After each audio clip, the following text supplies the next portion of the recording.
I can't be happier to introduce my friend and the new head coach of the Hawks, Quin Snyder. Thank you. Thank you. Well, it's exciting to be back here with Landry. I guess I'd like to start by thanking Tony and Jamie for this opportunity. As I said, it's something that I'm awfully not just excited but grateful.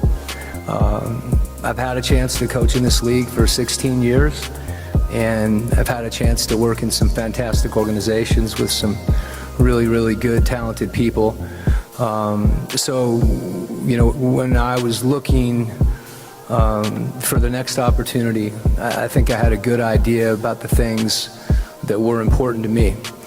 And, the process of getting to know Landry, Kyle, seeing the things that were important to them and important to Landry in particular were things that just lined up with what I was looking for. Someone that's, not just bright, but creative and innovative, understands, I think, the resources and the commitment it takes to really build a program. And as much as anything, just the character that's here in the front office was something that I really wanted to find that type of partnership. And I know, that's why this situation, I think is such a good fit for me personally. So timing, a lot of things seem to happen very quickly. I'm curious when you identified Quin as the top candidate in the pool that you were looking at. Yeah, so when we made our change with Nate, I had Kyle give Quin a call. He was our first call.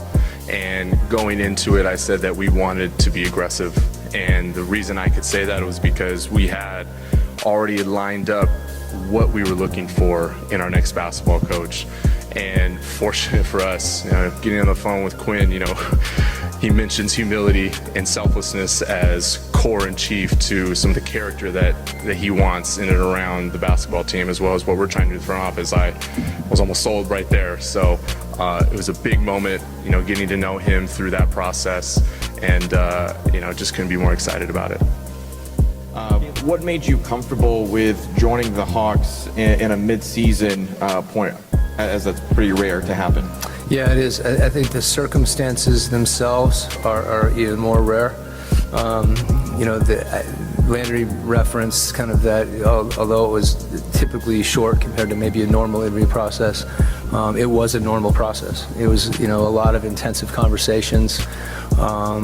And really, I think both he and myself and Tony and Kyle getting to instinctively knowing that there was things that we had alignment on, but then really talking about it and feeling them. And one of those things that didn't come out right away was, how the process would work as far as, when I might start. And, as I thought about it, I think the opportunity to come in now, although maybe challenging, is also an opportunity to hopefully go on a run.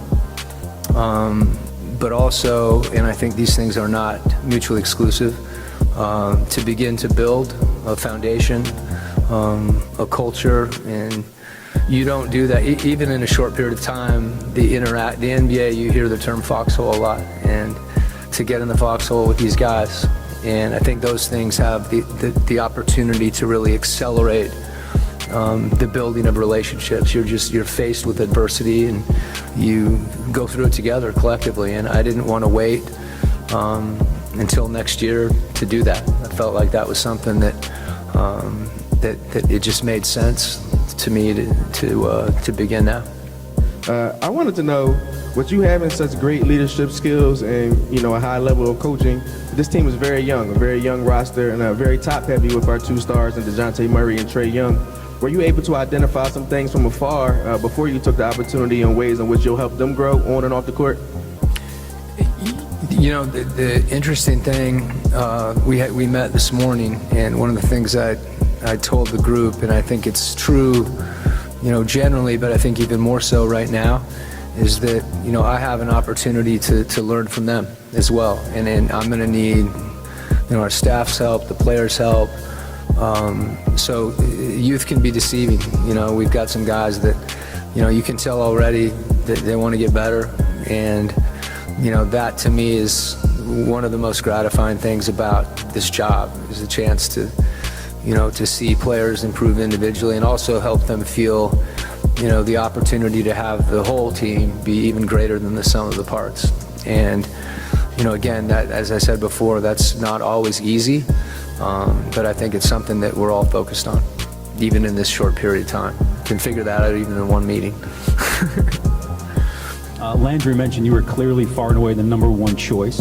What was the #1 thing you had to be sold on in order to take the job now? Well, Landry referenced, the word humility and selflessness, and there's certain values for all coaches and really in any organization that you identify and identify with. And I felt like you could, the number of conversations, the transparency in the conversations, I had a chance during the course of this year to think about those things a lot. They're things that are sometimes more difficult to define.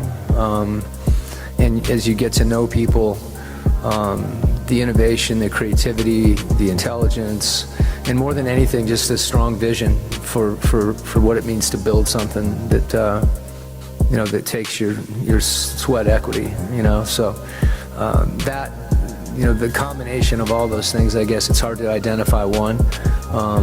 But if I had a transcript of the conversations, that I think it would become very clear that for me and with the players as well, it was a combination of a lot of things, both personally and professionally, that, that really lined up. And it just made a lot of sense to me to have this opportunity. Yo, don't miss out on any more of this dope content. Make sure you subscribe and follow, like, share, save, all that good stuff, man. Peace.